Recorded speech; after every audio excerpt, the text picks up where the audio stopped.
Some modifications and activities discussed in this podcast should not be attempted or recreated.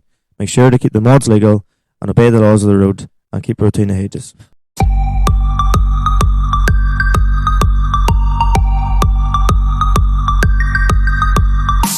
How's it going, everyone? Welcome to the Limit Slip Differences podcast where we talk about all things engines, tractors, cars. You know the crack by now. We haven't talked about boats yet. To be honest with you, in ground these days, you need a boat. Fucking apt. But yes, so this is now episode 15. Episode 15, and Connor, I haven't stopped today. I'm quite wound up. Not in a bad way. I just haven't stopped. And I'm just pretty much I'm still ongoing. So quite excited, actually really excited for this podcast. Just with the amount of shit we're going to talk. And probably a lot of me cutting in front of you, so I do apologise in advance. To be honest with you, Michael, I mean, at this stage, every podcast is you cutting in front of me. Yeah, but I mean, like last week, for instance, we were both very, very tired. This week, it's like nearly a giddiness. It's kind of descended upon me. So these last two podcasts we have recorded very close to deadline day when they are released. That's actually something I really am cutting in front of you. That's actually something I wanted, because we're recording this one pretty much after the last ones went live. We are recording on the Tuesday, and we let it record it 7 days ago, so we're now getting quite ahead of ourselves. So for a change, like, the reason being, when we recorded the episode last week in LZ Fest, it was that far away from past LZ Fest. We nearly kind of forgot things about LZ Fest. Well, like, yeah. So whereas whereas the weekend passed, we were on the pull. Farmflix is on the pull. Connor and me got asked to help out. More than that in a bit. So we've thought we'd come in now. And to give Michael a bit more leeway and to get things ready and all that there, so he's not stressed to the nines. We'll see, literally over the last month or so, I have been travelling nearly as much as I've been at home. And especially the last 2 weeks. Like, the first week I was away all Monday to Friday. And then last week, I was away Wednesday, Thursday, Friday. So we recorded last Wednesday, and the only chance I got to edit was on the boat, and that was by sheer luck. You've been managing the projects you've been assigned to by work anyway. Aye. Well, maybe putting out fires, but anyway, that's a story for another day. So yeah, look, I kind of want to just jump into it because I'm pretty buzzing. That's alright, just don't jump into the laptop. No, not yet. Quick Sierra update. Oh yes, that's right. We have to have a Sierra update. So, Calvin landed down tonight earlier to collect a couple of things off me, and I was like, right, I think the main question is it broken down? It's fixed. So is it like one of those where it's like, my car was working and then it broke again? Kinda, yeah. So, I was planning on taking it to work tomorrow, and if everything goes well, I maybe would try and take it to drift games on Thursday. For they put out a members video, and they said that there would be something. I haven't even watched it yet. I'm just going over from what you said. If I can mind correctly, they said yes, that they were, very, I suppose, last minute, but it's very last minute, and it's a Thursday night, which doesn't really suit me. But you miss 100% of the chances you don't take. So I'm going to go down anyway. And you love driving to Dublin on Thursday evenings. It's not the first time I've driven to Dublin on a Thursday evening. But so yeah. Calvin was down earlier and I goes, do you want to go around the Sierra? You haven't been in it yet since it got turboed. And he was like, aye, you know what, we'll go around. Oh, since the new turbo, you mean? Yeah, well, no, even from the Saab engine went on it. He just never, because it spent as much time last year in here. So it was like 8 years ago? Yeah, 6 years ago when he was probably last in the Sierra, yeah. Wow. Yeah. 7, what age would he have been back then? Calvin's your age. So, what, 22, 23? Would that have been the days of the Jetta? Yeah. Was it even bagged at that stage? Yeah, it would have been. Just the first year it was bagged? Yeah. The Lexus and the Sierra were never out together until last year, despite the Lexus being bought after the Sierra started and coming out of my shed with me and him building it before the Sierra. And we were making jokes at the time, being like, yeah, we're probably going to have the Lexus built and the Sierra will still be lying on axle stands. And you went through 3 virtually the same chassis, but the 3 different variations of them. Yeah. Had the 200, the Altezza, and then the 300. What a car, 300, but anyway, we're digressing. So, took Calvin out to run anyway, come down to we have what... Fun fact, actually, I didn't even know what digressing meant until you started using it. And then I used it. Means going off topic, doesn't it? I don't know. I'm pretty sure it means going off topic. Put it this way, I said it, I think the last podcast, as you do, sort of listen to wee snippets back again to see what it sounded like, and I was like, I didn't even know what that meant, but it sounded right for the occasion. Well, I have another one about something you said last week that I started using, and I'm going to put in my one-wheel peel section. But anyway, I'll not warm you to that yet. So then I was like, we're coming down to McCann's, and I was like, so we basically, where I live, we call it the Claddy Loop, and now that they've redone the road going into Portlanone, it's like a real nice smooth road, so it's like the ultimate take your car out of test run road. So it literally just goes in a lap, and it's about 4.5 miles long. So that's 4.5 mile long. I think it is, yeah. It's a mile to Claddy, 1.5 miles to Portlanone, and 1.5 miles, maybe not even, maybe 3.5 then. The only time I think it felt like 4.5 miles was you took my car a spin to McCann's one day. I was standing in the yard, and I think it was, like an autumn evening, about, maybe 7:30 in the evening, right? Michael didn't come back to 9:10. And I was like, what the fuck were you doing? And he was like, I just went into McCann's and I was talking to somebody. I was like, fuck you in your mouth. Probably also then heard, yeah? No? Was I... It's not even that. It's just... Yeah. You die. I just meet people. 40 minutes to go a fucking 4.5 mile round trip. Well, 3.5 or whatever it is. At least you were doing the speed limit. Well, it used to be coming into Portlanone. It used to be that really bad road. It used to be so bad coming from my house to Portlanone. There's one where it was like a manhole, and it was raised, and you had to drive on the other side of the road, and then you drove on the other side of the road, and it was basically just like driving through the moss. It was like woof, woof, woof, up and down, up and down, up and down, up and down, up and down. You're very good. Yeah, nobody in Spotify is gonna know what I was doing. It's kind of like waving my hand up and down like a wave motion. I'm surprised that somebody else came on to you and said, "Can you do some sound effects?" I love doing a sound effect. How do you do a limiter? It just adds to it. How do you do driving over a bumpy road? Woof, woof. Yeah. Anyway. Me laughing with no sound there. So we, but yeah, off topic again, off the point. But yeah, so took him out, decided I was like, I'll give her a launch, not a launch because I wasn't taking off the line. You'll give her taxi? I was like, I'll floor her here a bit, just coming into Portlanone, and the next thing is just boom, and I was like, Calvin's like, that sounds like a boost pipe, and I was like, that does indeed sound like a boost pipe, and pulled into McCann's and can confirm it was indeed a boost pipe. Blew off. So was it jibby clipped? Murray clipped. I don't even know what that means. But the more ignorant Jubilee clips, the ones with the proper threaded bolt on them. So what came loose? I don't know whether it came loose or whether I hadn't it tightened, but more probably. Well, probably the second one. But when you actually look at it, because obviously the turbo was kind of makeshift for what it was, it was actually quite I had to kind of force the boost pipe, the original boost pipe, up into place. By rights, you could do cutting a wee bit out of that boost pipe and modifying it, but obviously I wasn't going to do that ahead of LZ Fest. So it's literally the boost pipe really should be 2 inches further back, and it's kind of just jammed up in there and tightened to Kingdom Come.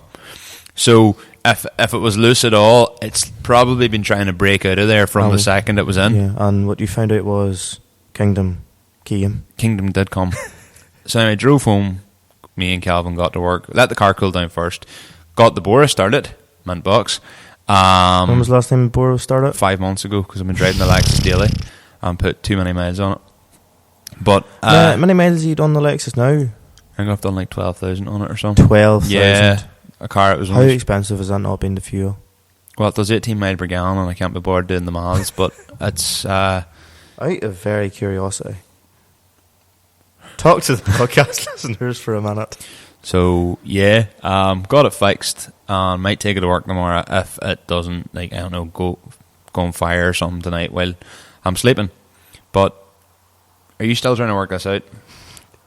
Right, we're going to cut. So to save you the bother of just watching Connor... my mental maths is okay, but it's not that deadly. We've worked out in the last... if you own the Lexus over 12,000 miles, it's cost me nearly $4,000.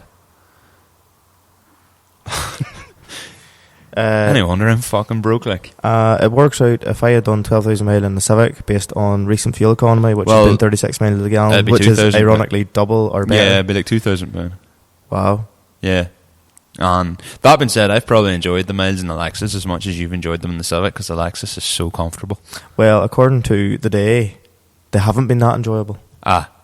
Yeah. So what happened? So, suppose the what... Right, we'll just go on. So what's new with Connor? So Connor went... so your good friend, yes, Ryan McLean, isn't it McLean? Yes. Ryan Proline Tyres, Draperstown. So he has a sunken in lift. Yes, and you try to get onto it with any car you can imagine. Yeah, that's why he did a sunken in lift. You could put a 4-neck D-turbo in that lift, like. So... when I was with you, the time you got your car aligned, I had said, look, I'm pretty sure the rear alignment on my own car is pretty bad. So, naturally, it worked out well that I was fit to go today. Mm-hmm. And, yeah, I had said, fun out when you're driving along a road and say there's an arrow painted with paint or anything like that there, you nearly felt the car was like a rear-wheel drive stepping out slightly or being I've seen you hit bumps, like coming up the M2 following you. And I've seen you hit bumps and the car kind of going, like, can't skate, more sound effects. Like, the car kind of like, nearly you'd swear she's like, kicking herself. It turned out that I think it was towing in 8 mil. Holy fuck. Oh, that's a lot. Isn't it? How much? So how often are you going through tyres?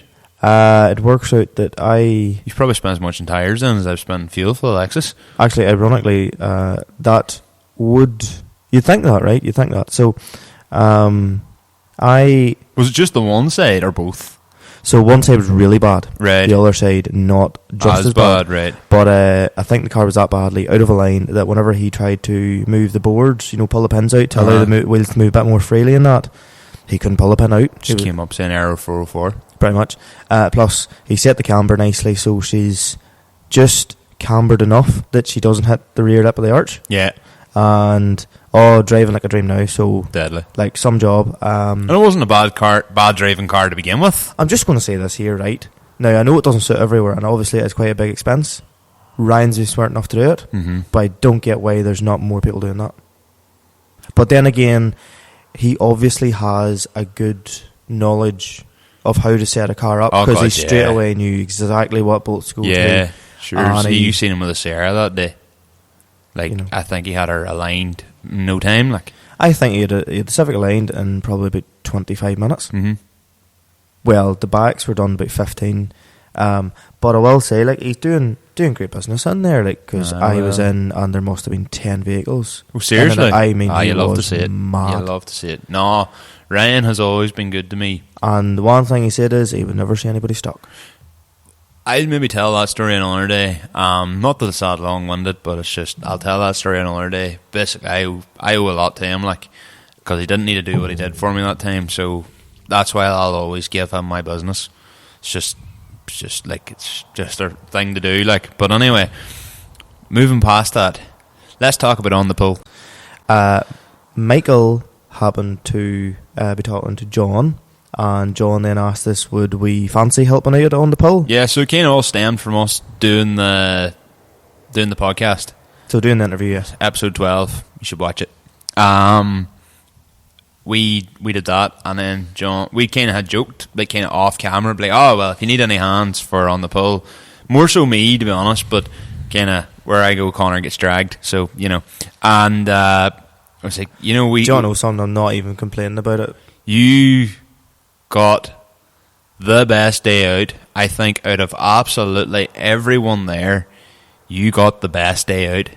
Right. So essentially, right, whenever you've got tickets for an event and then you're asked to help out, or well, Michael's asked to help out, and you're sort of like, right, I'm part of obviously the podcast, so no, well, you were asked. So, you were outrightly asked as well. Like, it was help, like, do you and Connor want to come and help? Anyway, right, we'll get through that. naturally, well, the selfish side of me was like, oh, will I get to see the day as good as what I could have when viewing a ticket? Yes. It just happened to be that I was an umbrella man for a cameraman. For the first while. And then thankfully it stopped raining. And then I got to hold the flag. You were bar duty. So just for anybody that wasn't at On the Pull, you were on track in the top corner. Yes. Basically right beside the tractors. I nearly got ran over twice. Not surprised. Because did the trailer like nearly slide into you? No, it's even worse than that. Oh. So obviously the way the actual barrels were laid out was the outside of them were laid out in an L shape. Yes. The inside was obviously just 2 or 3 barrels, so to get them round and basically enough space they could physically get out, but to make it still difficult. Yeah. It turns out though, you'd have a barrel at the bottom of the L and the end of the L. Yes. There should have been barrel in the middle of the L. Right. 2 drivers decided to drive through the fucking bottom of the L, and I was stuck there, and I was like, what the fuck? I was like I had to run to get out of the room. Yeah, I think they might have actually have been the ones that got disqualified.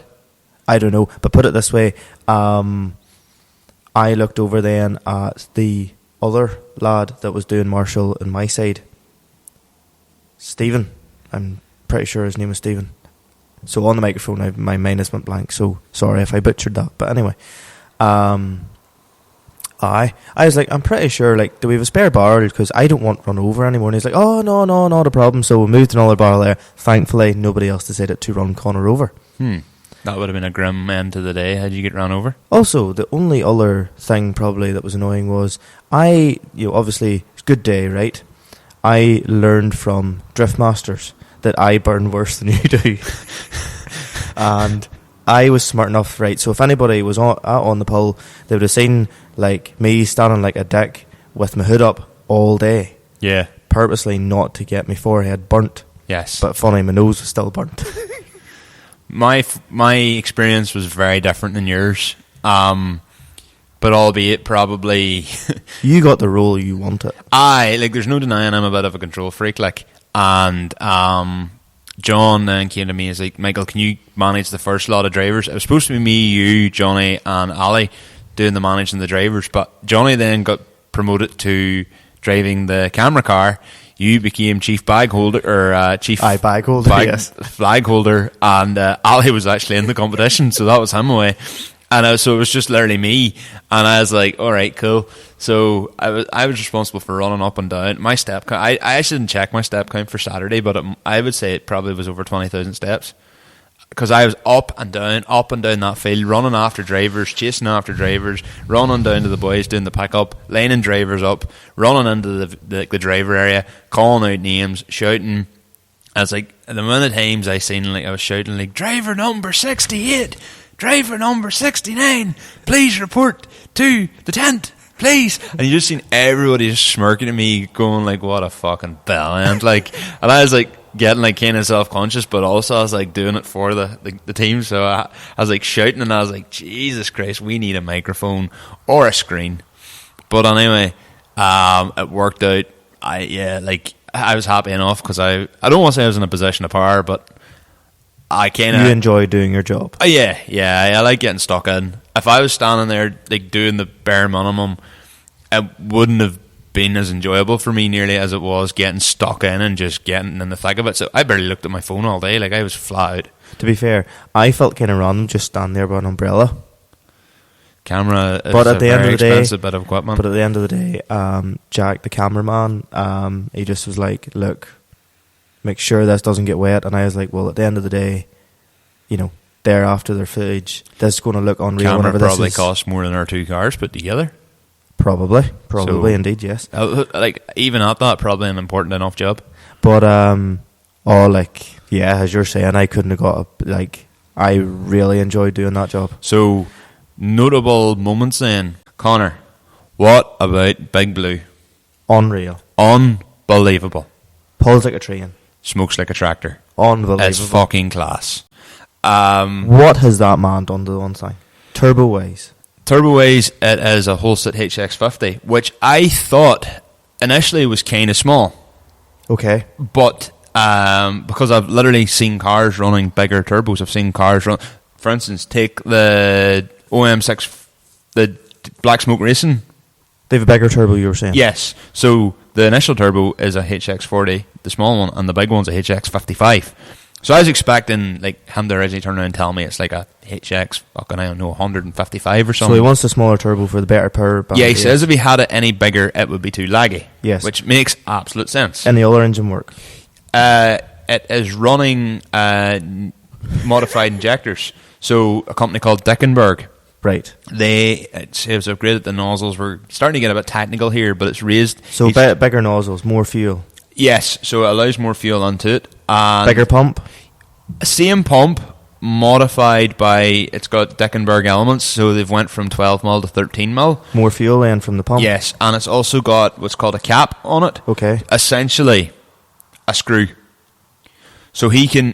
The engine is essentially controlled by... The amount of boost you throw at it is controlled by the amount of diesel you throw at it. So it's right. So essentially, it has got different maps through the screw. Kinda, yeah. So at the minute, like he says, normal running dynoed at like the normal pressure of whatever it was, 33 psi or whatever, it was making about 330 horsepower. Right. When she's torqued out to the max. No. When she's torqued out to the max, what does she make? Well, he says he can run her as far as 50 psi. And that makes 500. 500. Yes. That's what a 1050 Fint makes. Yes. No wonder that thing's smoked. Well, you seen how much it absolutely gapped the standard 8970. It was right. It was like watching a car pulling a cattle tiller up the hill. Aye. On concrete. Yeah. It literally, it completely... With more smoke than a car would do. It completely left it behind. Like, so, what else did he say?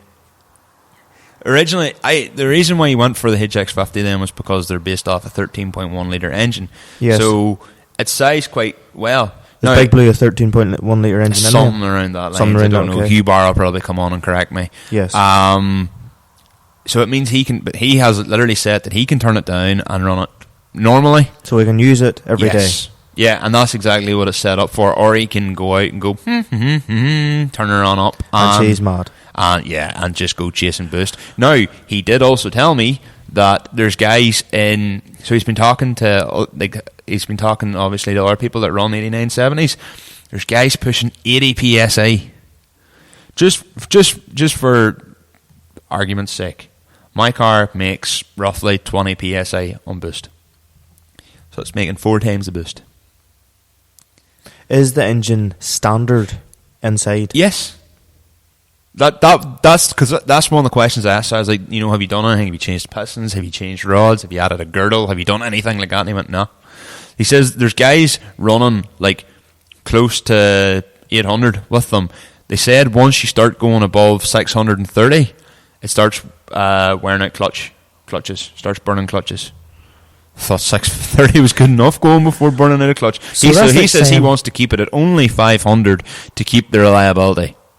So that's like saying, right, imagine you made a car. So that tractor is essentially like running the 2J of tractor engines. I don't know, I'd say probably a Ford Barra be closer. The reason I'm saying 2J, right, is because easily handles double the standard power on the standard internals. Yes. Clutches can take double the power roughly, yeah. Gearboxes can. Yeah. And then whenever you go 3 times the power, clutches start to melt. Yes. The interior of the engine still can take it. I'm very, very surprised 80 bar or 80 PSI that his internals are staying internal. But anyway, it made me a lot more confident. Do you know if it's a New Holland engine or not? Honestly, I don't want to lie and bullshit you and say you're unsure. I don't know. So honestly, what a machine! It was fucking class. I can't get over that. Like 80 PSI. Yeah, unbelievable. Another key standout moment, and I'll be honest, I took this video specifically for TikTok. So Johnny Neal was out in the 4755, and he was going against Massey 3690. Now I heard a wee old wife's tale about it. Yes. Apparently, the oil cap for the engine went missing. Aye, they were trying to get a rag or something over it. And apparently, they were like, "Oh, sure, a rag with a cable tie will do the job." It would, yeah, it would. Be That dead is on. agricultural. Be dead on. But, so whenever I was standing there, the 4755, Johnny Neal's 4755 was out against a Massey 3690. So when I was looking, I seen that on the side of Johnny Neal's cab on the window, there's like a John Deere. boy with a John Deere. t-shirt passing on a Massey badge. So I was like, I'm going to whip the phone out here and specifically take a video of this, just in case this makes interesting viewing. And, well, let's just say it did. I wasn't expecting to see it get wiped as much as it did. Now, there's no denying 3690s are an absolute animal. Arable tractor versus contractor's tractor. That's what I was thinking. The 8630, I think, was... Or not 8630. That was another one. 3690. No, the 4755, I think it's just slow. I don't think there was any lack in power. I think it's just slow. I don't think he geared could, for other work. Yeah, I just don't think he could go any faster. I know a girl that owns a 4755, and like she was telling me they're deadly slow. Deadly slow. So, I would say it probably wasn't... It's not driver error, because Johnny Neal can steer.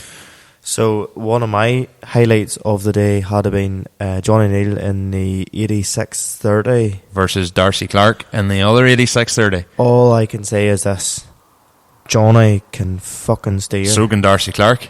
Now, obviously, I was at the... So Johnny would be probably better known to me through videos. Oh, and all of that, course. Right? Oh, Johnny Neal's Johnny Neal, like, yeah. Yes. But he put that tractor around that course that quick and all in the forward, and like side braking and all that. Oh, why? I was like, yeah, no, you can completely handle it. Because I was thinking, right, Johnny Neal's going against someone here, and like a young cub, and now I think that's a young cub from Tyrone, so do not underestimate them because they're fucking nuts. But like Johnny Neal's out, like he needs to put on a show. He's very well known in like the Northern Irish farming scene. Like, let's be honest, Farmflix has kind of made him a bit of a local celebrity, nearly, you could argue. Like, a lot of people know who he is. He needed to go out and put on a show, and that was the run that I really felt. He needed to show that Jakers, he can cope, and he could cope all right. That was like the run I feel like really elevated the day. That was like the first run where everybody was up on their feet shouting and screaming, and I was like, don't get me wrong, the event was good, but with class 1 we were moving into class 2. We needed just that extra. We needed that run to really bring the magic to the event, and just after that, you that's needed when the sun Mad came Bastard out. run. You needed the Mad Bastard pretty much. Run. You need, like, so that massively helped. Then there was the Dream Run. So the two Fords, the 7810 and the 8210. That happened at the end of it. At the end of the day, the two boys were doing a memorial. They kind of wanted to do a memorial run. So they had the two tractors going against each other, two brothers. I think both of them tractors are owned by Emmett Sherry. Yes, I think so. Well, what a run. No, all I can say is this: never expected the 7.8 to go as well as the 7.8 did. But I remember even...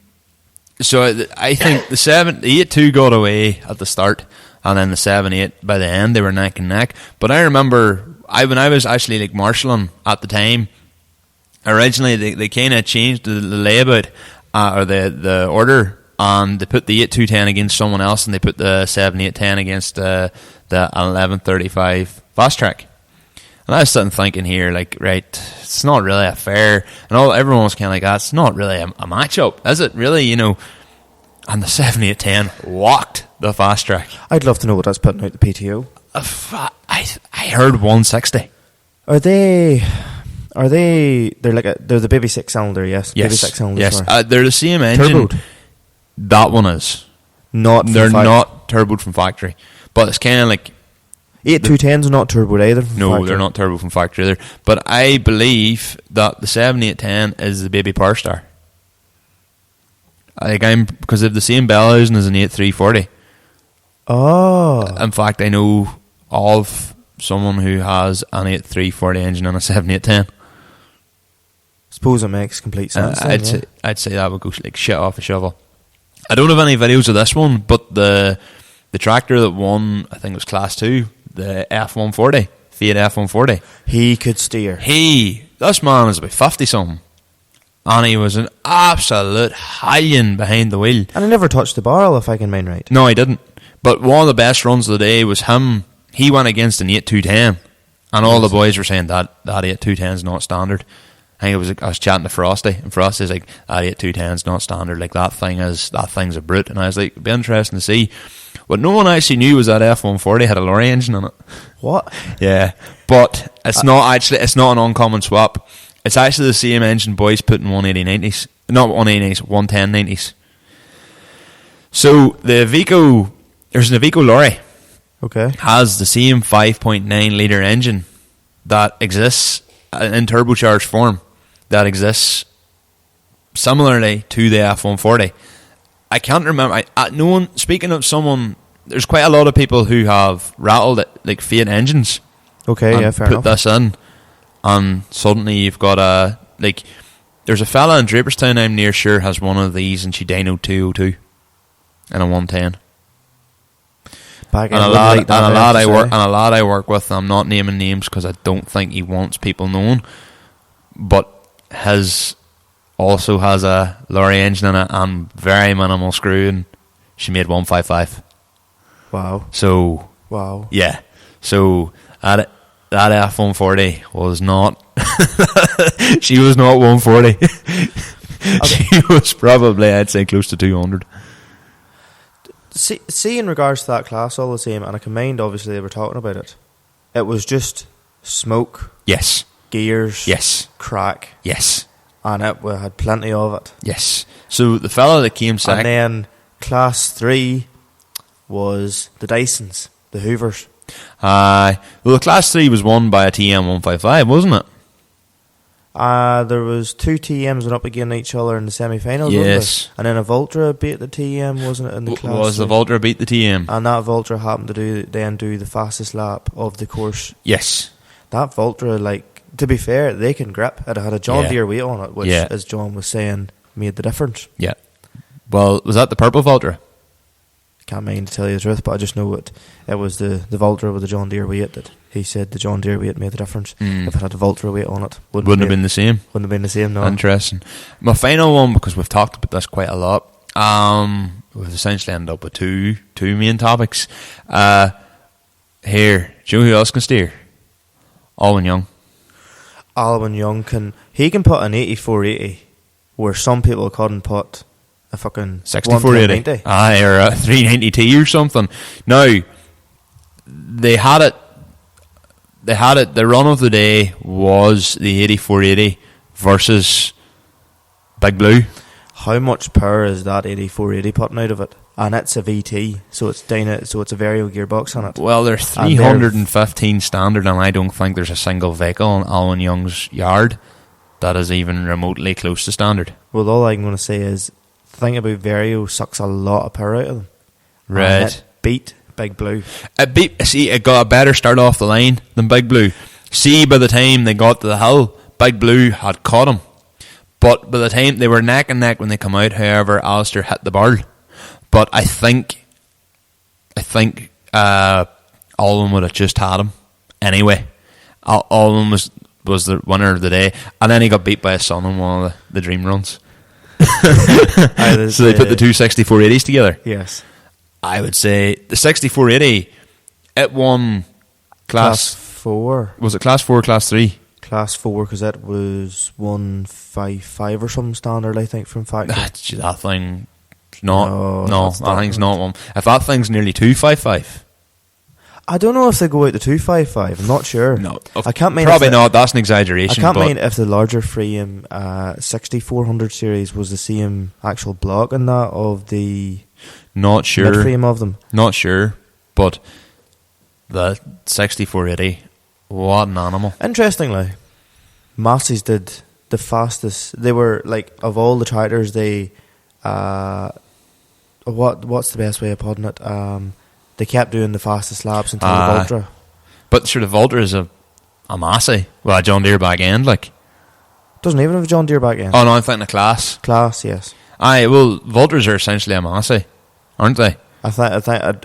Are they the cheaper version of a Massey? No, I don't even think. Are they more? I don't know if they're more premium brand on it. I don't think they're more premium brand. I think they're just something similar. Fair enough.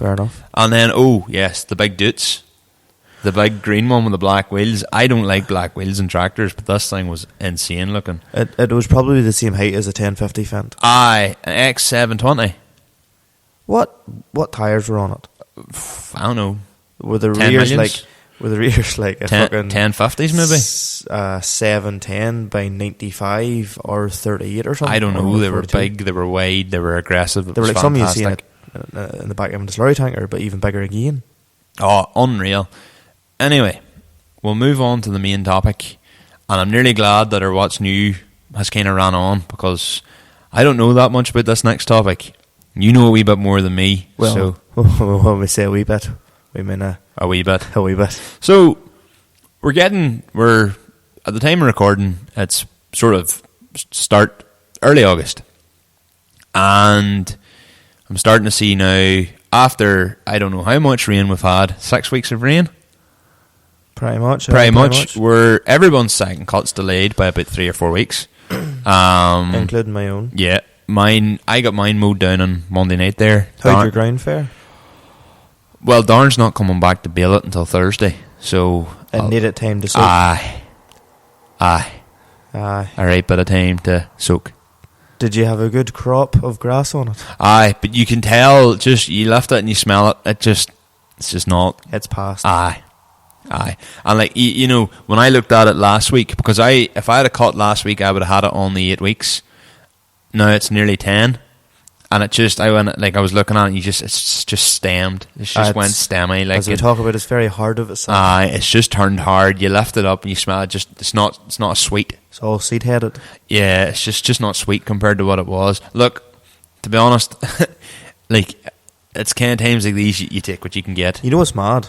What's mad? So, got a Snapchat today, and a friend of mine, Kieran McNaughton. Yes. He's doing his 4th cut. Jesus Christ. He's mowing his 4th cut. But do they have a wagon or something themselves, or? No, they have their own mower, but they cut in April. Right. Do you mind there was a period of about a week? Aye, there was. So he's done, but they would bale a lot. So right. To be fair, I suppose if you're going for the quality, it's easier to pay a baler man 3 bales or 4 bales to the acre than it is to bring in a self-propelled. Oh God, at 75, 80 pound or whatever it is nowadays. So and ironically, they're building a silage pit, so they're probably going to go down the path of maybe doing their own or something. No, probably just putting it in the pit instead of baling it. What about your own silage? About that.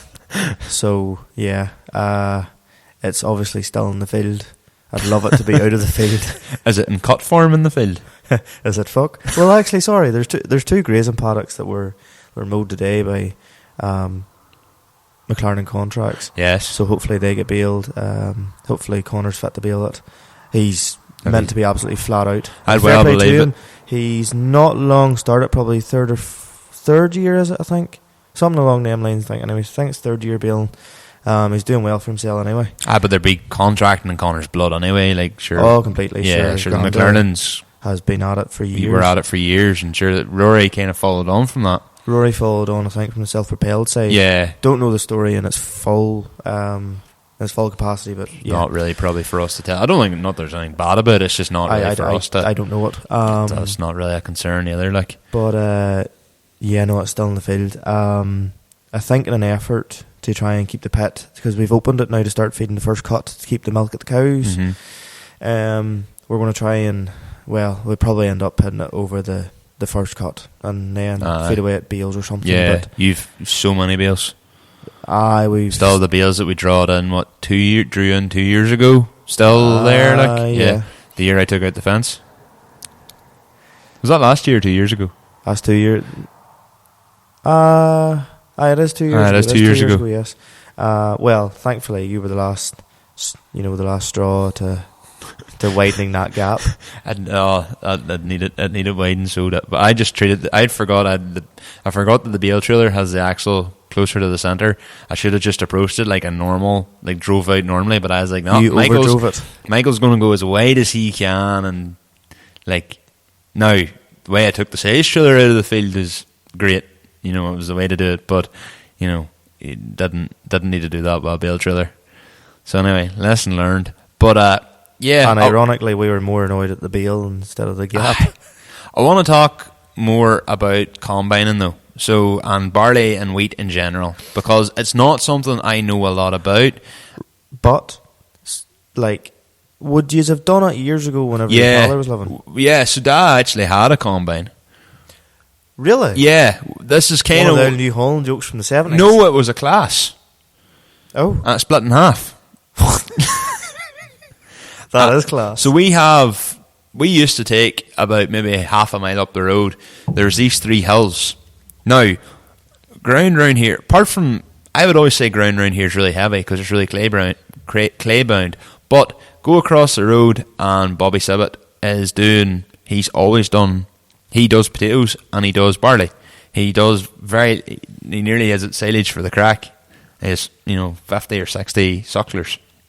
But his main business would be spuds and barley. Yeah. / wheat. And like I always say, you can't grow it round. I've always been like, the ground's too heavy round here, ground's too bad round here. You go over the road and it's good gravelly stuff. So it's ironic the way ground is. Yeah, literally, you come here and I'm just digging clay out of the ground. Go over there and it's all stone. You can quarry his ground over there probably. Our fields are divided into paddocks, and one paddock is dry and the other's wet. Yeah. But there is a fucking fence with one strand of high tensile wire separating them. It's amazing the way land works. It is. Well, anyway, across there is a ground we used to call Breslin's years ago. Whenever we took it, it was all quite wet. But just a wee side note, what is the most fucked up name for a farmer's give to a field that you've ever heard of? The most fucked up name? No, sorry, not most fucked up name. That's the wrong way to put it. The most farmer name to put to a field. I feel like someone down the country has something like Patsy Joe McGillicuddy's paddock. Like if you ever go to a man's farm, this is obviously digressing from the main topic. Yes. But like, whoever owned the field 100 years ago, yes, is still called them. So it's like, McGlone's or we've got Huey's. There's Thomas's field. Yeah. Who's Thomas? Okay, sure, he owned that. Like 1920s. Aye. That's a couple of versions like that, yeah. Or if it's a field that was in the farm, they're like, yeah, well that's just the hill. Aye. Or the field with the tree on it. Aye. Well, we've Carey's, Huey's, and Lammon's. I don't know who any of these. Well, I know Carey's. It's a bit more recent. Lammon's and Huey's, we're going back a long time. Or like Townlands. Aye. So I think one of our fields is Tulloch. Aye, Tulloch. And I know it's down beside Maguire's. Aye. Yeah. Aye. Yeah. Well, what's the most ridiculous one you've heard?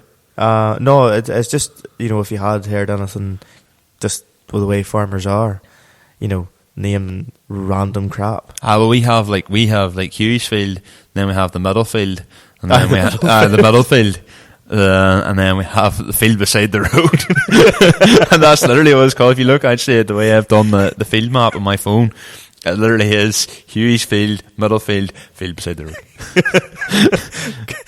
And imagine you hired somebody in, right? And you hired them in, and they're like, right, where do I have to go and spread story? You're like, the field beside the road. The field beside the road. Aye. And you're like, what field beside the road? You'd look at it and go, yeah, okay, fair enough, that makes sense. But like if you're, thick, it would still make sense because it just does. It's like everything, it just makes sense. Or another thing, just again away from the main topic, is you talk to a farmer, you ask, he's maybe sent you, go and get some in the shed. but there's 5 sheds. Aye, but you have your hay shed, you've got your cattle shed, you've the machinery shed. The shed. Aye. But that's probably the shed that has the tools and probably a link box and a fertilizer store. Like, if you say go to the shed in your farm, there's only one shed I'd go to.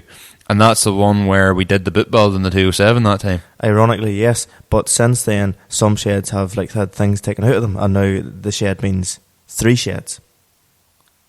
Aye, but if you said it's in the shed, I know exactly which shed I would go to. If I needed something on your farm, I know exactly what shed I'd be going to. You're getting away from my point here, you prick. Anyway, you're getting away from the main topic. Well, I had a wee bit of main character syndrome. Calm down. So, to answer your question, yes, we used to have an old class combine, which... Did she have a cab? No. Oh. So, that's why literally up the yard we have the combine shed. Which hasn't had a combine in it since 19... Is that the one the Sailors parked? Yeah. That's the one the Cane's in. Not my Cane. Boy rents the ground. I wish it was mine, but it's not. So that's why it's called the combine house, or the combine shed. And it's called the combine. Yeah, we're going back to what you were saying. So, even though it's not had a combine in it, I'm surprised you haven't called this shed the Sierra shed. No, this is the lower shed. Go figure, it's the lowest point in the farm. And then the one across there, the newest shed's called the Duffel, because it used to be a Duffel, and the pig shed's there, and now it's called even though it's not a Duffel, no, and it's had a roof over it now. Yes, it's not called the Duffel. Yeah, it's the Duffel. It's just the name of it. Yeah. So, one of the boys used to work for my dad years ago, family friend Patsy McGerlane. Not the Turbo. No, not Patsy the podcast Turbo. You have to refer to him as his full name, Connor. He had he's Patsy T. He reversed. He was reversing, and so yeah. Earlier I was saying we have 3 hills, and the rest of the ground was all pure water. But these 3 hills grew great barley, and Patsy was reversing and he hit a rut, and the whole Patsy always done the combining because he's like, your dad was like too. He told me dad was nearly too easy on machinery. And he says with the balers and the combine, he says you had to rev them on out a bit more. And he says your dad, he goes, was never a fan of doing that, which makes sense because that's where I would get the sort of the mechanical sympathy from, because I wouldn't be as eager to rev something on out. I'd always ask a question, go, is this good for it? Hey, Patsy was like, you needed to drive her on, but then he reversed back, hit her rut, and she just went and just calved in half. And then apparently the way it worked out, he got more money for her by declaring her to write-off than he would have done if he sold her. So, and then he was like, thank fuck I don't have the combine anymore. So he was really happy that he lost the combine.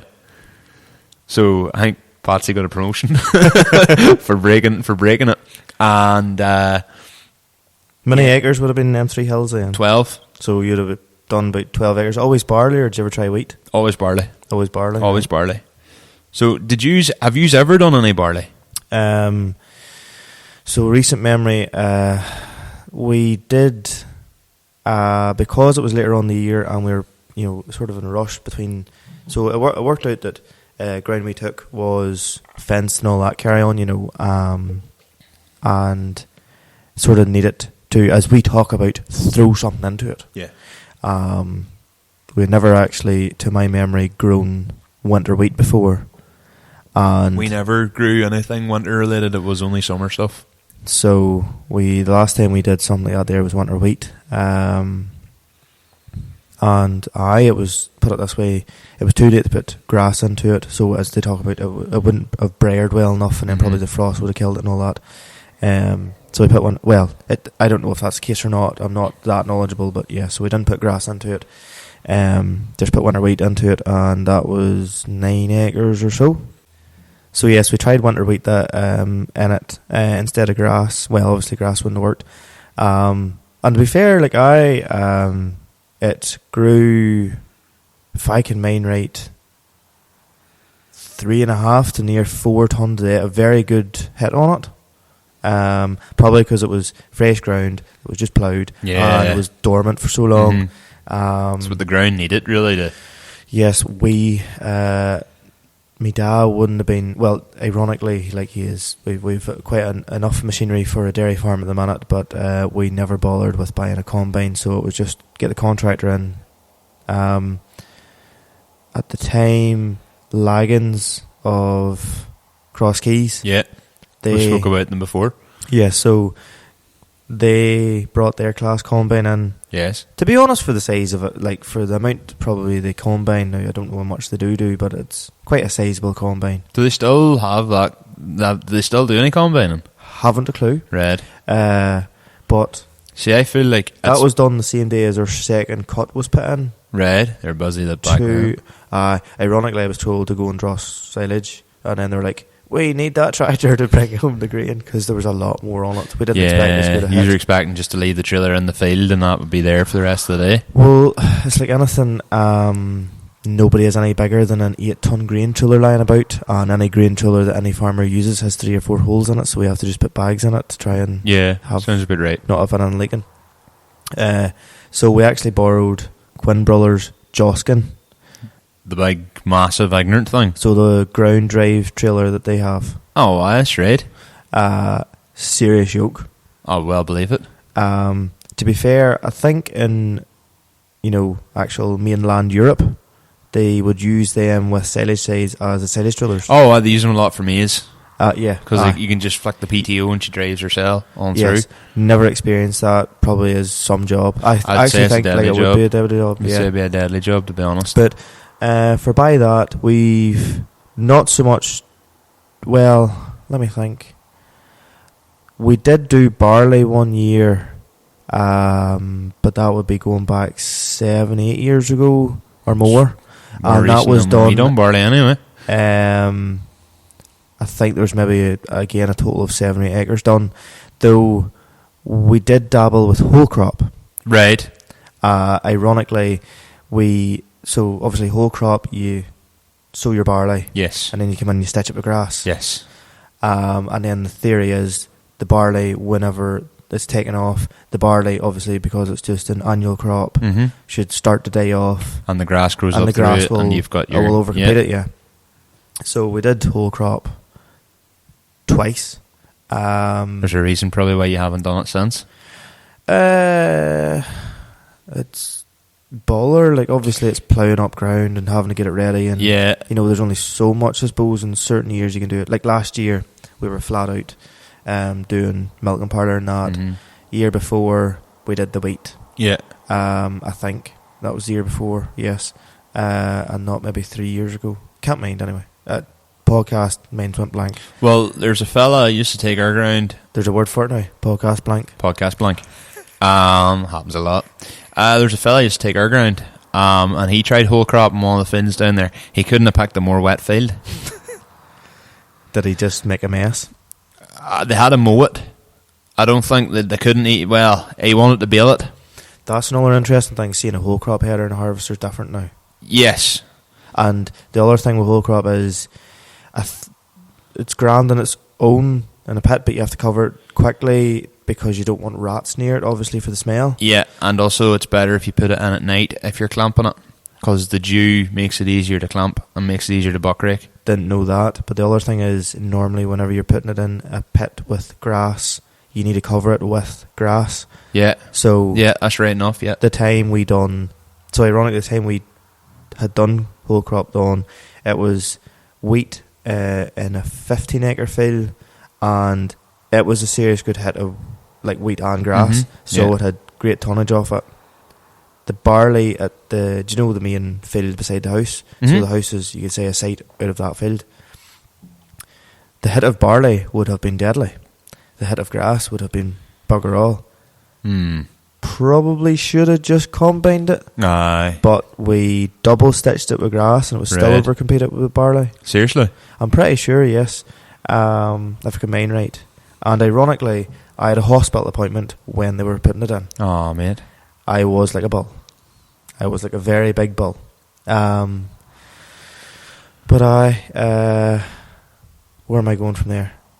Did you ever actually, go and work in an arable farm, Michael? I was supposed to. The year I finished uni, I was supposed to go to Ipswich, and I was supposed to work on an arable farm. Yeah. And I'd done my back, and the doctor wouldn't give me medical clearance to go. He's like, look, you can go. He's like, but you're going to spend your summer bouncing about in the tractor. He goes, what you have your back? He's like, your back will not heal. And I kind of was like, right, well, I'll just start my graduate job earlier. So that's what I did. Other than that, the only experience I have is literally sitting alongside Darren Mullen, good friend of mine. So Darren's quite. He sort of knows what he's at. He sort of or does? No, he does. Like he does his own barley, but he bought his own combine. And it's like an old 15-20 Clayson or something like that. Does it have a cab on it? No. Oh, right. It's about 60-year-old. Oh, right. He's type of boy who would buy it, take it, use it, sell it, kind of thing. But anyway, I was out with him last year. I had a go at it.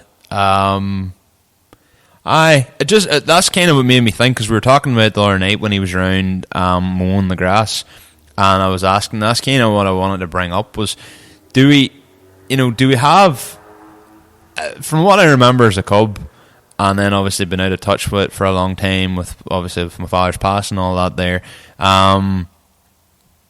Whenever I was younger, I felt like a lot of people had combines. We had a combine. There's a couple of boys up the road with combines. There's boys across the way with combines. I feel like now, apart from Darren and Bobby Sibbett across the road, like nobody's really doing combining for themselves. It seems to be one particular contractor either owns a block of ground and he combines it himself. Like round here, Kieran O'Hagan would do a right bit of combining. Like he would do a lot, and boys would just buy the bales off Kieran out of the field and would buy maybe the barley off Kieran out of the field. Now Darren does his own. He does like 12 acres of it. But, Kieran has like maybe XYZ, maybe 100 acres or something. And like, I don't.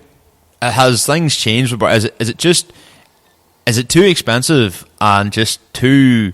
Has the weather got that bad? Because you hear about people talking like back in the day and saying, "Oh, when we were silaging back in the day, we had a proper summer. You had your 2 months of sun in July and August." Now, whether people look back on that with fond memory or whether that's true or not, I don't know. But I feel like you used to hear of like a lot of boys were doing their combining. And now these boys still might have the combine lying in the shed, but she hasn't moved in 15 years. Because same as like every man in the country had a Jones baler or an International or a wee Massey baler. Like we used to have one. We had a Jones. You probably have a Jones baler lying in the yard. No, really? No, we never have had a baler, a mower, a rake. I think years and years ago we did do our own silage back in the days whenever everything was a lorry body trailer. And a kid double chat probably or something. I think something like that, yeah. But it's funny, like back then, stories just here, and it took a week to do the silage. Aye. And now it's done in 12 hours. Aye. You nearly feel sorry for contractors because they're buying insanely sized equipment so they can get every man. Because now the whole thing about, you need your grass to be, cut at 8 weeks and you get the right nutrients and therefore it'll cut down your meal bill. So every man wants to cut at the same time. So instead of cutting 3,000 acres over a summer, you're cutting 3,000 acres in a week. The money you're charging per acre probably isn't. But that's because farming has just went efficiency based. Everything's about, suppose, efficiency. It's like. But then you get a year like 2017 where boys are cutting their second cut at the end of August, start of September, and they're just having to make do. Oh, don't get me wrong. Like some folk that I suppose like dairy farmers, they're trying to get the best quality they can. Of course. Like Connolly's down in Portnown cut like 4 times a year, 5 times a year. They cut every 28 days. Yeah. I've heard some people say they cut 28 days regardless of weather and just bring it in because it's it's grand anyway. Fair enough because it's pure leaf. Don't know if it'll be a great feeding value whenever it's, running to the fucking... I'd have thought that 28 days wasn't enough time to get the nitrogen out of your soil. Or out of your ground, I think it would be more like... They wouldn't be sowing much. See, they say the best way to sow is sow in 2 goes. Right. So, say if you did like 300 to the acre, right, you'd go in 150 and 150. So, you'd allow the 150 to work, and then you're giving it the boost. Okay. And then they say, obviously, as well, that if you allow grass to lie for 36 hours, that nitrogen goes out of it. Ah, well, there's going to be no nitrogen left in mine now by the time I go to lift it anyway for probably 36 hours. Like, suppose you say there is a happy medium. Like our side is just to go in first week of June, and you just take them 3 days, and now it's a week earlier. Mm-hmm. Well, this year it was probably a week later, and it should have been, or at least 5-6 days. It's funny, and then 5 or 6 days, how much it can actually bulk up. Unbelievable. You look at it 1 week and you're like, we are fucked. We're going to have such a bad first cut. Oh, we'll be relying on a second cut to bring us in. God, I hope it's a good second cut. And then you go back a week later and you're like, okay, we've got like 18 ton to the acre or whatever it is. I'm always told that we underestimate how much is actually on the field. Oh, but you always will. You look at the rows of grass and just go, there's nothing there. And it's like, have you actually went out and walked through it? Like, and left it. It's like, oh, that's dense. And ironically, I walked the field that we had the most in and said, that is the poorest. Was that Tulla? Jesus Christ, I've walked 5 metres into it. It was like, Jaggers is well light. I thought we weren't getting out of Tulla that day. Aye. We were there probably. Mr. RMC himself thought he was born bred and he was going to die in Tulla. Aye. We literally, I remember being, are we still in Tulla? Yep, come back, we need you for another load. Okay. Connor, are we still in Tulla? Yep, need it back for another load. But yes, in regards to combining, so you've never actually had experience of an actual big scale arable farm then? No, never. Have you? I done, so as usual, like you're a young fella, you're mad to get away to drive tractors. Yes, you got to do what I didn't get to do. So, well, let's just say it was, it wasn't just as lovely as you thought. No, especially as I was told I was going to be spending a load of time doing irrigation, so Well, so myself and Paul Emerson. Yes. Paul, to be fair, like you do for me, to be fair, right? He did all the work in regards of getting the job and all that crowd, and he just said, there's another fella interested, he can come along too. So we went and done a summer outside Swaffham. Where's that? Just for Norfolk. Norfolk. Okay. Half an hour from Norwich. And on South Pickenham Estate. I think an estate owned by a very wealthy man, and he bought it primarily to do, like shooting like birds and game and all that carry on. Tax evasion? I don't know. Who knows? But they had 7,500 acres, all in different crops, from vegetables to potatoes. Well, obviously potato was a vegetable. It's amazing you go like 300 miles over the water and the climate's totally different. And the topsoil quantity is significantly higher. Yeah. Like I was told the very first day we were there, naturally, whenever you come from heavy land, you're like, what if I bog? And they're like, we'll pull you out. No shouting. How deep's your topsoil? 3 foot. That would be why. But anyway, so I finished my last uni exam in first year on the Friday, and we flew out on the Monday. We stayed for a total of, I think it was 12 weeks or something along those lines. It would have been. I was 11 anyway, because you come back just before Autofest, and it was the end of September. Yeah, so the job was irrigation.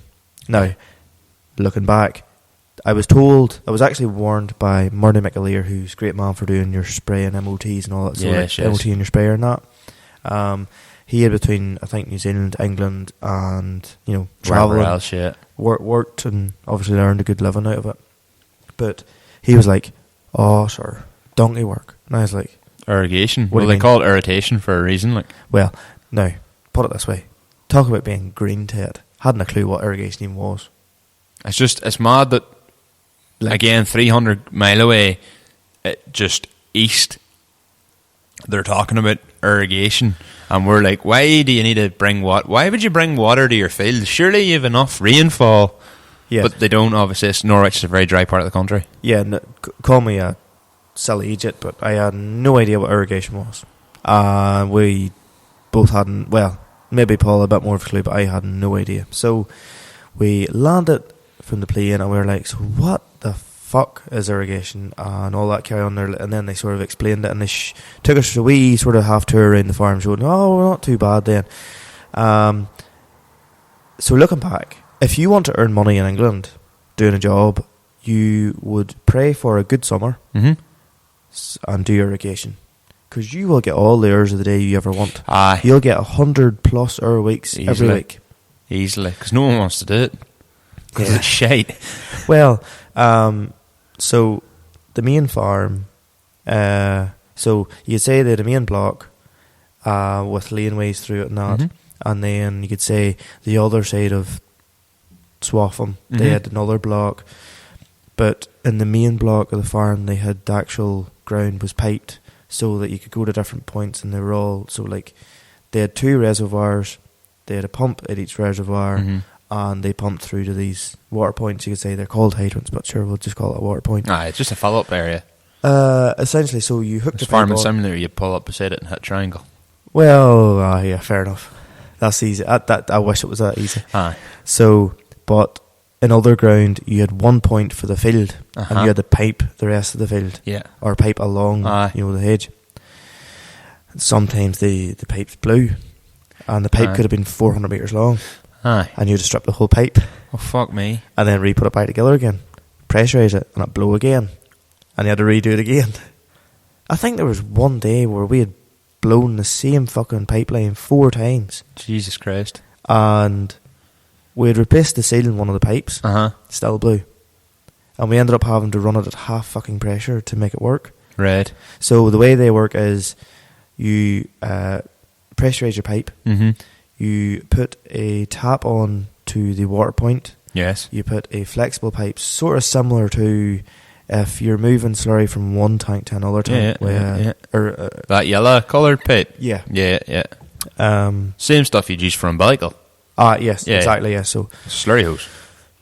Put that pipe onto the tap, and then it's like a massive garden hose. Aye. You pull out the yoke with the tractor, and then the actual power of the water going through it reels the actual hose back in, and it resets, and then you move on to the next. So you're literally you're hooking on, and then just from that point you're unreeling the hose and driving through the field.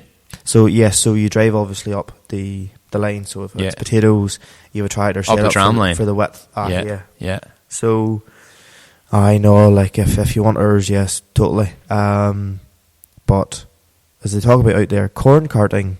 Yeah. Much nicer. Now, what I will say about the English is that we don't do so much because we've no need for it. we have need for that. Yes, they can pay. Yeah. When they're telling you off, it's just not. It's you're like, that's grand. Okay. Now, don't get me wrong. You're tired. You're stressful. You can fall out. But the spec of tractors. But they like you don't get a tractor unless it's like Vario or your direct drive John Deere gearbox with every optional extra in them tractors. But that's okay whenever you're signing leases. No. I assume is what they're doing. You sit in a tractor for 17, 18 hours a day with the same creature comforts as you get here, and then you jump into one of their tractors. Now, ironically, I was the typical lad out there. I was like, so I was between a 175R and a 150M, or a 170M, sorry, larger frame M. I went straight for the M. Noise, bark, all the crack. Changing gears, etc. Yes. Yeah, the novelty wears off quite quickly whenever you're in it all day, every day. So I did about a week in it, had to go in the hour, and you had to fucking pull me out of the hour. Aye. Because, you had your screen and all you cared about was the 4 speakers for your music, your aircon. Probably came home looking like one of the new Massies with Vario and all. Like, you're just like, oh, we need it. Ironically, I got home, we get into the yard and looked at me one time and went, holy fuck, that's tiny. Aye. Because you get used to the likes of... Did you still have the 57 at that stage, or...? We had the 57 and we had the 43. Aye. Went down into the silage pit. 43 was on the diet feeder because that was the year where the cows... We had to log up the cows 2017. from the 15th of August. Yeah. So the old fella says. The That 43, was the I was worst like, year. that's a fucking garden tractor. Mm-hmm. You know, it was that small. But to be fair, like, you know, if money was no object now, I'd buy a Vario tractor in the morning. Well, now, I've never driven one to know. the best way to describe it is you've drove a modernish automatic car, yes. Mm-hmm. You know the way it's just smooth, Yeah. chilled out. Can you Yeah. imagine, you know, you're coming up, say you're drawing grass, you're coming up beside the harvester. Instead of you going down your gears, you just let the foot off the accelerator and just feather the accelerator along the harvester. I feel like part of the fun is choosing your gear. Aye, for a day or two, and then then true. it gets old. Not so much with the Fiat, because you try to change gears and she just basically, where's second? Right, I'm going to have to fight with second. Here we go, bang, there's second. Ironically, actually, another, again, we're going away from the main topic. So that farm had like a... We've spent more time talking about irrigation than we have than barley. It's more just an understanding. It's more of a discussion, really. Like, to be honest, Yes. like, we're not really... Like, neither me or you really are educated to talk about barley. Well, that was the one thing in Greenmount I didn't actually ever bother my hole to learn about much, because, you know, I'm not like Where we come from, it's grass, your grass, David grass, Walsh, like. where like he's beef cattle and arable farming, Yeah. potatoes and barley and all that. Yeah. He would know the whole crack. I think he's teaching it now. In Do Greenmount. they even own a combine? They do. Do they have a combine? They have a Right, combine, they have yes. a combine. Well, I think they do. I see Snapchats of him. You know, he's driving. They have a class. I don't know. Mm. I think it's New Holland. All right, okay. Not sure. Don't know. But where was I at there? Yes. Ironically, before I went to England, I had never filled a trailer with the telehandler at home. That's just because your dad No. keeps the telehandler. So He just wants to use it himself. Like, either between him and my brother, I was always the one that drove the tractor, and they filled it for me. aye, So just the way things worked out. And then it was sent to... So the way they did it was, whenever your barley and that was took off the ground, mm-hmm. the bales were then gave to pig farmers. Obviously, straw was put in, bed at the pigs, put it out as dung, great for putting back into the soil. Yeah. So you plough the dung under the ground, just. So the first week I was there, I was like, oh well, there's a telehandler over there. You know the way you get your farmer spec dump trailers for like dung and that, where they're Mhm. really high sides, but they're Yeah. basically a dump trailer still. So they had two of them, and it was like, oh, go fill and throw away. Naturally, you know, you're young, you're Irish, right? Let's get as big a fucking load as possible. Mhm. But by the time your man came back, I had only what I thought was half a load in, and he was like, no, like just drive away with that, it's grand, work away. They're And all then- about speed, aren't they? Huh? Like, they're all about speed. Like, don't. Yes. Yeah. Sometimes, like, it was a handy job, so they like to... Well, we were told, myself and Paul, that one tractor and me driving the telehandler, we had shifted more in one day than they had done in 3 days, ever. Just out of pure gameness and Well, just. we were using a 3-ton grain bucket, Red. and I put 9 scoops of... Now, the telehandler was a 3.5-ton machine, and she barely lifted it. Aye. And I put 9 scoops into a 14-ton grain trailer. I did. That was ignorant. on row crop tyres. Oh. Aye. Aye. Well, the tractor's obviously in row crop tyres. Paul was game. He couldn't go over 25k. How far were you delivering it? Mile and a half. Aye, so it was better doing one slow run than 3 small runs. Well, there was more on top of the trailer than below it. Red, okay. It was like a triangle. on top of it, you know. Hashtag full load Fridays. Yeah, definitely. Good 150 CVX case. Great yoke. Aye. But Did they have any brand loyalty or anything out there? So, the farm I was on, the way they looked at things was we buy it on warranty. Right, So right, yeah. They were going to... So they had... so the farm manager, beforehand, or I think the estate managers they would talk about. Yeah, so the yeah, estate yeah, manager and farm manager. The estate manager was, before my time, they had a class combine, class tractors. Mhm. They were a fan of them. They did not really treat the class tractors at all well. They were, some Class surprised me because They're great tractors. they're the best of both worlds. You've John Deere engine, you've a Massey back end and a gearbox. You can't really go wrong. Like I hate the Massey gearbox. you just can't drive. Just Masseys. I can drive John Deere's, New Hollands. You think you can drive them? I'm alright, like. I'm taking the piss. No, I'm alright, but I cannot get on. Maybe Dyna 6 might be a bit better, but No, it's the fact that I hate driving your tractor, like. the early Dynas, you obviously had to push the button between the rev ranges, and there was a slight delay between her going in to each range. So, like, you would have revved and kept the foot in the throttle between 3D and 4A, and she would have jumped on you. Yeah, there was the 5470. Like I've driven your 57 or your 6715 a couple of times. Like, if you had a full day in her, you'd be driving her better than I would be. Well, no, like let's you not would go be. that far. Like, but it's like anything when you had the 110 on the big trailer, you were grand. You needed 2 loads yourself to figure out everything yourself, and you got the 2 loads. That was such a good day. Such a good day. But yes, sorry. So they had Class tractors, and the way they were buying things was Class gave them a €5,000 warranty. Oh, right. Yes, I know. So they were getting them to 49999 and going, here you go.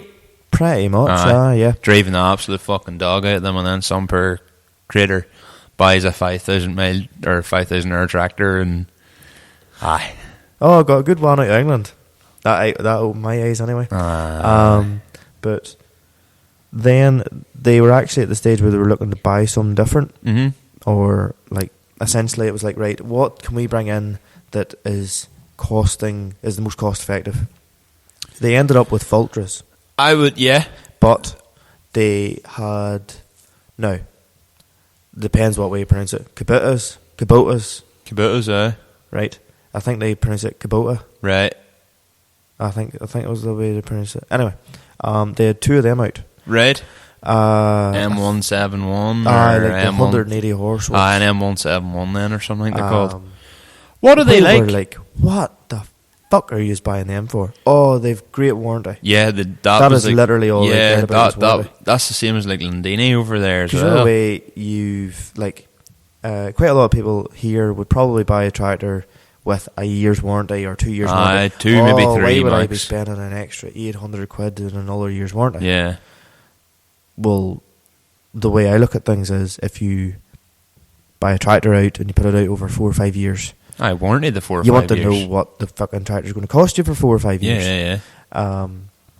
But they ended up with Ultras. Now, they had a dolly mixture of stuff the year I was there. Yes. So you've spoke about a John Deere, a Fendt and a Case already. Yes. So they owned one Fendt. It was a 724. Good enough. When I left, they had also bought an 828. So I wasn't there when they had it. They hired in, though, an 828 to draw grain. So their thoughts were a 16-ton Barley grain trailer needed 300 horsepower. So this is what I mean about speed. It's all about can you still do top speed up a hill? Another thing was it was the year that the 1050 Fendt was introduced. Oh. They were pushed to get a demo of it. Right. Basically, they were like, you could do away with your large Cat Challenger. Well, they had one of those. So they had a large Cat. Like yoke on tracks? Aye, so they had 2 of them. Right. So they had the big Cat they talked about and the little Cat. Okay. So one was, I can't remember. 924T or something like that, isn't it? 946T or something. I don't know. I know nothing about them. Like 500 horse or something. Yeah, I know that. Yeah. Normal, and probably the wee one's probably like 350 or something. 350 is right, yes. So the weir one was on the chaser bin. Now, I didn't get this. Their chaser bin was I think it was 18 ton. It's kind of pointless. Yeah, you'd have thought the chaser bin would have been like 30 ton or something. You'd have thought that, yeah. But then does she take a full load from the combine? The combine at the time had a 6. Now, the combine they got, so they bought one new that year. I was going to say maybe they thought maybe they were a 10 ton load or something. It was a 770. Now, seeing a 770 is like, oh, that's massive. Yeah. Then you see a 43-foot header in a yard and you're like, that is fucking massive. It's what, like We're nearly used 14 to meters, like We're used to, I think, 15 foot. 18 if you're doing well, like. And I think 20's mad in this country. Yeah. 43 would take a field out in 2 minutes. Aye, you couldn't get a 43 header in here. Like you were probably in the part of the world where those boys likely had no hedges. No gates. Aye, A double gate into a laneway into the main block of to land. get down into. Oh, that's a difficult enough wee entrance there. And it's like a 24-foot wide. Well, put it this way, right? So, I was phoned anyway, right? We need you to shift the combine header. Right? That sounds terrifying. To be honest with you, the longest trailer I had used or had behind a tractor at that stage was 24 foot. Bale trailer or something. Yeah. Yeah. So the combine header was 43 foot long with a dolly in front of it. So we're talking 50 foot behind a tractor. Jesus Christ. So the dolly the front 2 wheels of her obviously were fit steer as well. Yeah. And the rear wheels were also like positive or negatives, I can't mind. So they were steering as well. They steer with you, yeah. Did you have a hydraulic like float or something? Like No. did you lock it for the road or anything like that? Nope. Because I think you can do that with steering axles and tractors, can't? Or You in can, trailers, yeah. you lock the steering axle. Oh, you put her in float for the road. Let her so follow you, and then you lock her whenever you're reversing. Oh, I thought you. Because if you were reversing, like, she would just go all over. I the thought you lines. locked her for the road because if she steered in the road, she could pull you into a ditch handy. No. Whenever the I was steering near axle sure as soon as you is got out of- following her, she'll just follow you in the road. So the steering, like, for all your turning in the road, you're not actually. turning that much. Oh, I say. I thought if it caught a bump, she could go.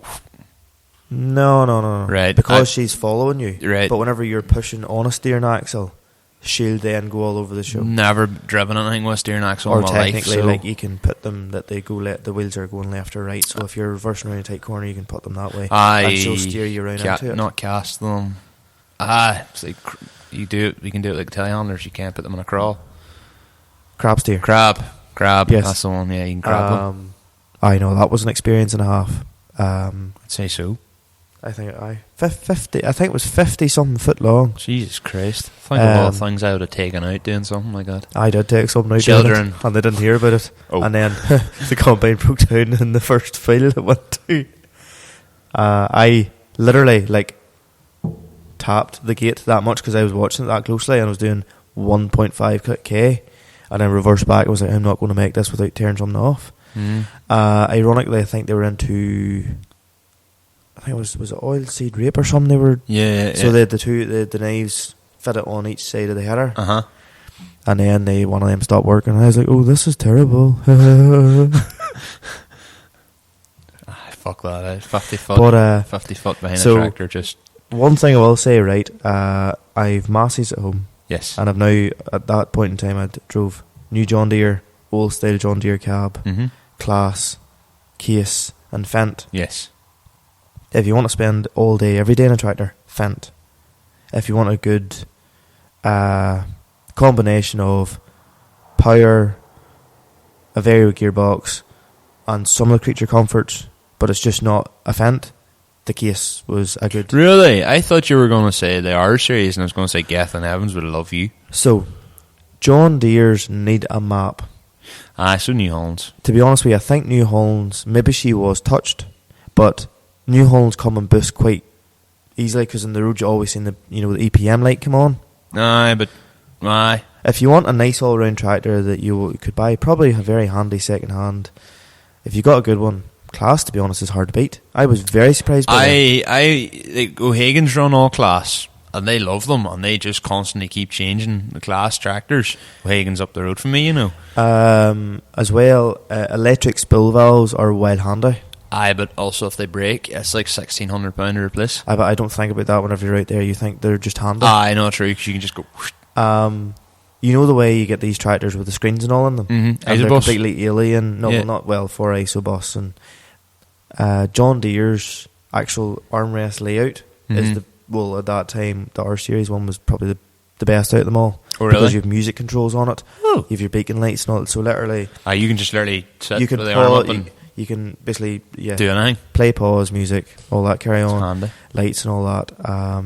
And the direct drive gearbox is really nice, so vario, but you can use your clutch. But I know it was a good experience. Came home, wasn't as keen to drive tractors after it. I'd well believe that. Finish it there? Unless you've anything else to follow up on, because I don't. The only thing I have to follow up on is it would be lovely to have 2 to 3 weeks of good weather. Yeah. I assumed that was going to be your pill.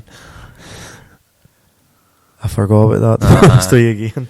So, wow, yeah, I've rambled on there. Well, to be fair, I've done a few cuts to try and get stuff right for TikTok, which you won't see in the podcast. Or hear it. But you'll see it maybe on TikTok, maybe with like 4 attempts and a couple of things. I don't know how many times we talked about Big Blue. And we were trying to like cram it all in and seeing how much TikTok we could get in like 30 seconds, and I keep going off in tangents. What do you call your man from Donut Media that says more power, baby? James Humphrey. So your man's probably like hitting the screen. More power, baby. More power, baby. Let's turn up the horsepowers. Just releasing 500 buff horses. So minibus, much smoke. Tell me this then. What would you like to know? Versus challenge. Oh fuck. You, based on like sort of big machines, yes, right? Big machines. I'm not saying necessarily. So let's not think about spending the summer. Let's just maybe think about spending the day. Yeah. Would you rather spend a day in that absolute monster of an 8480, or would you rather spend the day in that 3690 that Johnny Neal went up against? Now, I know there's no comparison, like kind of in the horsepower. You've probably got an extra 100 horse at least, knowing Alwyn Young, maybe 200, because it's been tweaked to an inch of its life. You know, but you've got modern classic versus classic. What one, if you were to spend a day, you were given a day, what one would you take? To be honest, I'll tell you why actually. So I would actually probably pick the 8480, and I'll tell you why. So McElderry's local Massey Ferguson dealership, yes, where we get our tractors out of, they used to have in their open days like your big 8480 or sometimes a 6499, just a big frame tractors, yeah, brute of a thing. You always used to jump up inside it and be like, holy fuck, like, this is massive. You know, this is massive. How could anybody drive something like this? But having went to England then and seen like how much nicer having all the mod cons can be and make your day be, just be nice to see what one of them would be like for a day. You'd want, realistically, if you're going to draw grass, you'd be wanting like a 24-ton Smith Fieldmaster or something like behind it, like, to do it justice. Just a lorry trailer. Aye, well, just put a wee dolly and put a lorry trailer. A big ignorant Fieldmaster that holds like 33 ton would be the job, like. Just one of Monk and Sons.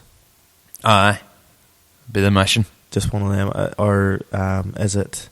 What do you call them in America? Robinson Farms. They're quad axles. Yeah. Ooh. Well, too big for over here. Like, it's mad that Smith trailers actually made them them and Monk and Sons trailers, or they bought a Smith trailer. You know, clearly. America, but like, there's a lot of stuff does it. Well, Monk and Sons New Zealand, is it not, or Australia? Australia, but Robinson Farms is in America. They're America. Yeah, South Dakota. Yeah, there's a lot of farming there, so that's where Drummond Dairy. But surely there's a trailer manufacturer there, and they still choose an Irish trailer. Surely, yeah, but like a lot of stuff, especially in New Zealand, a lot of stuff comes from Ireland. McKeel would be quite big out there. Yeah, they'd have Keane's, Hogg, Trailer, and Lamavati would be out there. Like, they love the Irish stuff. It's well built. Quality control maybe and how things are built. They're well built, but they're you wouldn't want to be sending the health and safety man around some of the places. True, yes. What do you got for me? So we just thought of it there now, right? So you're asked to go and draw grass for a day. Mm-hmm. And I don't know, this could either go one or two ways. One, you've straight away an answer like every other time, or you have actually to think about it. Emmett Sherry asked you, do you want to drive the 7810 or the 8210 with a 13-ton Donnelly on behind for the day? What one do you go for? 7-8. 7-8. Why?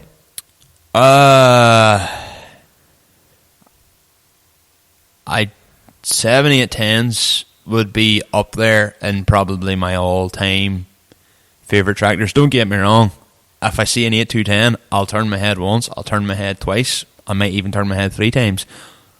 But And then you'll have a sore neck. 7810s rank up there with 11090s and TM 155s in the Michael Scullin Dream Tractor Garage, which we'll do on another podcast. If we're talking about, she's in Farm Sim, and you can just straight away put either the Jubilee colours or the normal colours. Which one? Normal colours. Normal colours. So there's 2 Ford 7810s, and again, we're sort of getting off topic. There's 2 Ford 7810s I've seen in my life that I have just went, and now when I seen that last one, 3, that I just look at and I'm just like, they're amazing. One of them is Bob Kirkpatrick's. Have you heard of the team from outside Cullabaggy? Does the contracting. The team, Kirkpatrick's, okay. Johnny Kirkpatrick, Bob Kirkpatrick. Probably. Bob built his, like he done up his 7810, turboed, etc. Beautiful tractor. I think it made classic tractor. Oh. Yeah. Oh. Another one was, there's a fella from Ballycastle called Seamus McClements. It was also turbocharged. I just remember seeing a picture of it back in the either early Facebook or maybe even Bebo. And that same fella had a blue 11090 as well. Pulled diggers and stuff with it. And it was an absolute unbelievable, big wide tyres and all on it. Looked absolutely class. And then thirdly was that one we seen the other day. I love 7810s. I love them. And I also love John Deere 7810s. So 7810 and a tractor is a good number for me. I'll take either one of them. Good to know. So, love them. And John Deere 7810s is also up there in that top 10 list.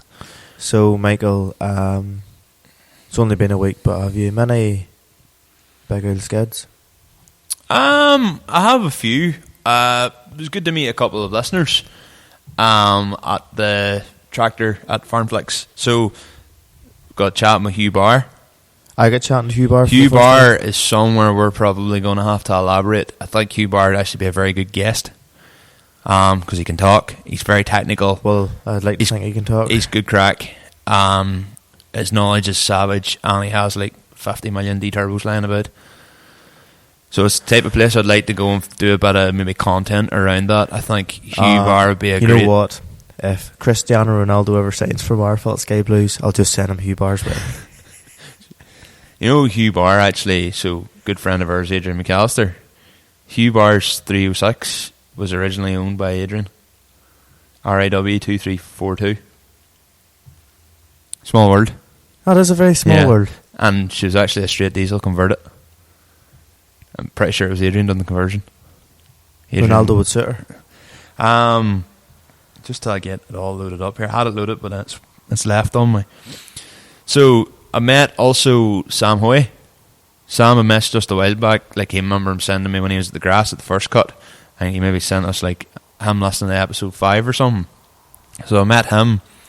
He was in a 7740. Lovely clean tractor. Yes. It was a mint wee tractor. He done well in the first run. The second run, one side of the hill was less slippy. The right hand side, if you were looking down the hill, seemed to be the worst side. So he got caught in it because it was a wee T5060. He gave it a good run the first time round. The second time he said he just could not get grip. He said he just slid. But deadly wee tractor. So I said to him, I was like, well, I goes, might not went your way, but sure, I'll give you a shout out in the podcast. I don't think that really consoles him at all, but you know. Also good chatting to another listener and another sort of friend of the podcast. I've known him for years. Allistair Lennox Fields. Yes. Good chatting to him. Told me to shout out his car show in Moneymore on 27th of August. So if you're about Moneymore, he has a family fun day event. Allistair knows plenty of people. It's guaranteed to probably pull quite a good crowd. Oh no, definitely. I can't make it because I'm on holiday. I'll try and make it. Should go up and run. I actually know. I'll try. I will. I'd actually like to get over to their yard. You've heard of Fields Contracts? No. Moneymore direction. Oh, well, that's them. Oh, yeah. I know exactly what you're on about now. Yeah. That's them. So, quite a good name for an agricultural contractor. Yeah. Fields. So that I had actually written down the Dream Ford battle, what we talked about at the start, and Donkey 262 or Robert. Yes, it was weird hearing people say Robert. I started calling him Robert because I felt odd calling him Donkey, so I started calling him Robert as well. I think I only called him Donkey, but then again, like, I'm pretty sure everybody just called him Donkey. Do you know what? It's weird walking about with someone who, like, you've seen it at drift games as well, but you kind of expected it whenever people come up to, like, you know, like Dave Egan and like Jimmy Oakes and all them boys. It was like, can we get a picture? Like, I mean, we done that too, but I remember I was standing, like, chatting to Robert at the end of the day, and we were trying to get the trailer hooked on his tractor to do a couple of stupid runs, and like there was just like these kids standing around. They just wanted to see him. It's like, there's Donkey. I was like, this man, like, I was like I get humbled whenever people come up to us and be like, oh, listen to your podcast. Like, there wasn't a being out on the pull that day that didn't know who that man was. He's a large TikTok following, but he's a large personality. Oh, he does. He's savage crack. You I've know what? I've never seen somebody with as much energy. But he's a likeable old critter, like. Oh no, that's not on the bad. No, I know, but he's what you see in TikTok is what you get. But yes, he's very funny. He is just up for the crack, like. And he's going to come on the podcast. Watch this space. So watch this space, because we've managed to convince him. To be fair, it didn't take much. We're likeable. Well, I think he just wants to come and talk about tractors. And I am more than happy to sit and talk about tractors. Yes, and hopefully about BMWs as well. Yes. So I was actually chatting to him about that. I kind of wouldn't mind trying to get a bit of content pulled together with maybe the BM and the Sierra. Possibly watch this space. Or your nearest hedge. So I've been chatting to him back and forward there as well. So, like, I know it's kind of humbling because Farmflix took us on. Donkey's now taking us on as well, and it's kind of like, who the fuck do we think we are? Maybe someday Drift Games might take us on. But I think Donkey would be a savage good guest to have on. It'd be a savage good podcast. Like, it'll be so funny. And it'll be good to actually get a proper chat with the man and see what he's like. So I'm looking forward to that. So those are my big old skills. Don't have that many because, as we say, we've recorded this very close to the last one, so I haven't really actually had that much time to see stuff. My mind has just been constantly going on the pull, on the pull, on the pull, on the pull, on the pull. So, you know, that's kind of taken up all my brain space. For me, it was Emmett Sherry's the 78 the Dream Forge. Yeah. Oh, like they were unreal. First hand seeing Big Blue, literally. Oh, first unreal. hand, like unreal. Like I wasn't far away from him, and he was going full tilt. That was deadly. Like, obviously, as we've said before, John O'Neill and Alwyn can steer. Yep. John or something like. Fair play to the lads. I know the way, you know, they're saying that, oh, this is like phase 2 of obviously they want to make it. They're like, we're going to try and improve and all that. Carry on. Very little to improve on. Honestly, just a few more things that would make the staff's lives easier. But I think spectator wise, you can't really get any better. Like, it's funny. So where I was standing at, I can't say I had a stressful day. I didn't, but. Then, no, you certainly did not. No, I didn't. I just had to make sure it didn't rain into the camera. Whereas whenever I went down to you were, you know, you love being under pressure. I work well under pressure. If I'm not doing anything, I rust out. Like, but I suppose, you know, not like in your backside, but as Big Old Skid was, you never noticed there was any stress. Bar when before Big Blue went. You know, the chiller took it up and all that carry on. Other than that, you guys must have had it nailed down, or it came across. Philip was great to work with because it was me and Philip was mainly in contact with each other, and he was occasionally at the stage was, Michael, you couldn't send a couple more tractors down there, and I was like, I'm already on it. I'm trying to find the next boys. So what I was doing was just trying to find like the next 3 pairs to go out, because it was run after run after run. It did not and stop. It went smoothly. Like, they were definitely trying to say, no, I was not the first attempt at on the pull, but they were saying that, like, you know, there was time between runs and that there. But I suppose, as they were saying, they literally could have wrote a book on what they found about on the day, and they're saying, like, we could write another book about the small things. There's definitely technological improvements that could have been made, but I don't think that took away from any of the spectator stuff. Oh no, and it was class to meet, you know, Willis, Brian, Connor, all the Rachel, Farmflix team, all the guys, all all cool. 110%. It was lovely nearly folk. like, we're with these guys now. Like that was cool. Weird people coming up to you and saying, "Oh, here, can I like go and do a run here?" And I'm like, I don't know. That's me. The boys come going. And I'm like, Chief, I'm not. We do this. not have the authority. And they're like, but you're still a marshal. And I'm like, yes. But it's not our event. And then the awkward moment when you say, but you know, you need a marshal up there, and then he turns around and says, "You're literally holding a red flag." And I'm like, yes, but I don't make no decisions around here. A few one-wheel peels. Oh, Did you see the lad get arrested at Bundoran? The lad in the Sylvia? aye. I thought that was harsh. But did you see before what he was doing in the video? They not just do a burnout.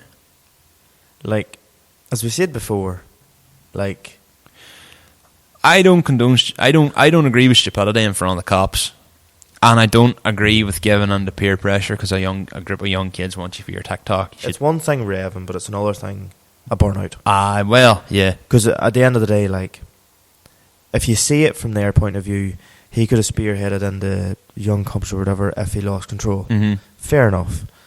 He wouldn't have, but I suppose, as you say, a wee bit OTT. It was a bit harsh, I thought. But then again, they maybe could have tucked him away and said, "Could you go home to fuck, please?" Which, you know, they probably took the car to the other side of the border and he just went and just said, leave. Pay the man, you've got a fine, pay whoever €180. We don't want to see you again. Get out, don't have this car in the south again. Because it was a Northern Ridge car, like, so he's probably put into the police car, escorted away. I probably escorted behind a recovery lorry. Yes, go home. Yeah, it's likely what they've done. Dropped it at the other side of the bridge end and went, away you go, get home to fuck. It's probably what happened there. I don't know why I've put this under the peels, because it's not really a peel. Sorry, can I just cut in there? And I should have mentioned this more, right? So there was an event on there on Sunday. On Saturday and Sunday there past. And I actually went down to Gemma's end of the the summit run. Yes. So again, they followed us. As I am actually useless. I didn't get more info on it. So it's basically a run with a lot of rally cars and that. Yeah. And I've seen twin cams, E30s. It seems and to be quite a big Quattro thing. and all that too. Ooh, nice. Yes, apparently 500 brake. I'm not sure if it's still the 5-cylinder engine or not, but anyway. So it's something that I wouldn't mind doing, but the roads around Cavan maybe wouldn't be just that deadly. No, they're shit. So, but an unreal cause. It's basically it's done for charity. Again, when I say I'm useless, I was meant to get more info off Gemma for it, but no, like, it's a great family day out on the Saturday test show, which we could do next year. Not much planned for the next while. True, but then, well, we're talking this time next year, and then the Sunday's obviously the run. But seen a black limited twin cam at it as well. Oh, very nice. Now, I'm not sure if it was an actual black limited, but it was a Truno. You'd be ballsy enough to do your car up like a black limited. There's that many twin cam anoraks in this country. There's boys which just know exactly what it is like that. So there was no like fancy arches running, so she was just, it looked like the normal body. So it black and gold stickers, isn't it, or something? Yes. Yeah. So I seen that, I was like, oh my god, that's fucking deadly. I know, they're cool. Like, but I think I'd still take like a standard UK spec. To be fair, yes. Yeah. But then again, that's just suppose collector's item. Oh, So yes, 100%. as a massive big old skid, it was well run. Yeah, I didn't get to fast. stay down too long because obviously cows and milking. Yeah, of course. But of course. no, it seemed like there was people lined the roads everywhere. So it was like a tractor run, but for rally cars. Deadly. No, it would have been class to get to. I had just on the pole the day beforehand, had been in sight all that week. It just was. You just needed to. I just needed to time. get home and get to bed, because I had no sleep on the Friday night before on the pole either. I was just. But sorry for butting in. No, what else had I got? I don't know whether this is on. I have it as a appeal here, but I think that's just because that's where I read it down. You said something that I say. No, that's later on. Okay. I was in Lincoln there last week, and the next thing, all these I think I actually put it down as a skid. To be honest, I don't know why I put it down as a peel. There's these kids, I say kids, 17, 18. So I was this random filling station getting my lunch, and the next thing, all these I think I have a peel because it was Fiestas. Oh, the English. But then there was a Suzuki Swift and a wee Lupo, which was actually slammed. It was actually pretty cool. And they all drove round to just the back of the filling station. They all got out, and it was like a mini meet. There was maybe 6 or 7 cars, but 4 of them were Fiestas. That's, I think, why I had it as a peel at the time. But looking back on it, I think that's kind of cruel. It was just a group of mates had all met at the car park behind the filling station. Must have been after tack or something, and they'd all went for lunch, and they were all having just nearly what seemed to be a wee picnic or something. Fair play, it was nice. Peels because it's Fiestas, and you know what English Fiestas are like.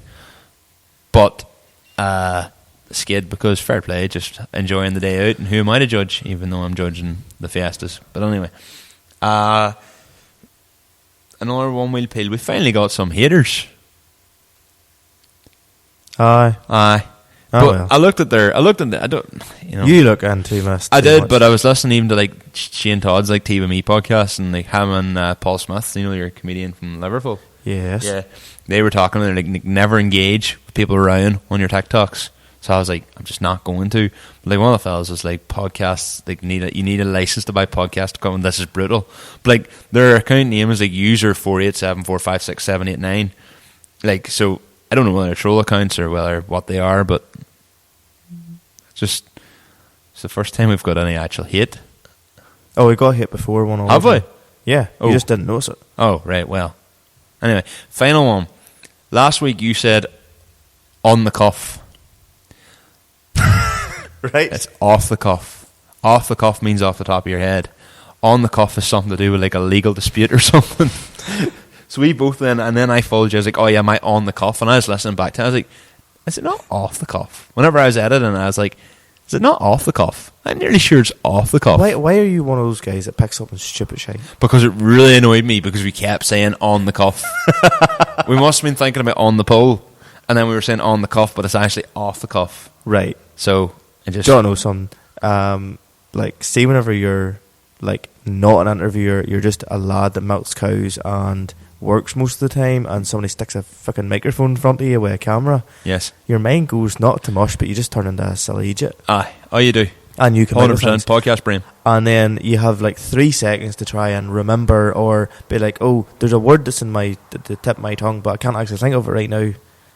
And every time you finish the podcast, you go, fuck, why did I not mention that?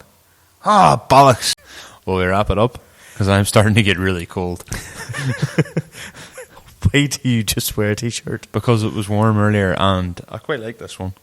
All right. So, on that note, from myself, Connor.Magoo on all socials. Yeah, good way of bringing that out, actually.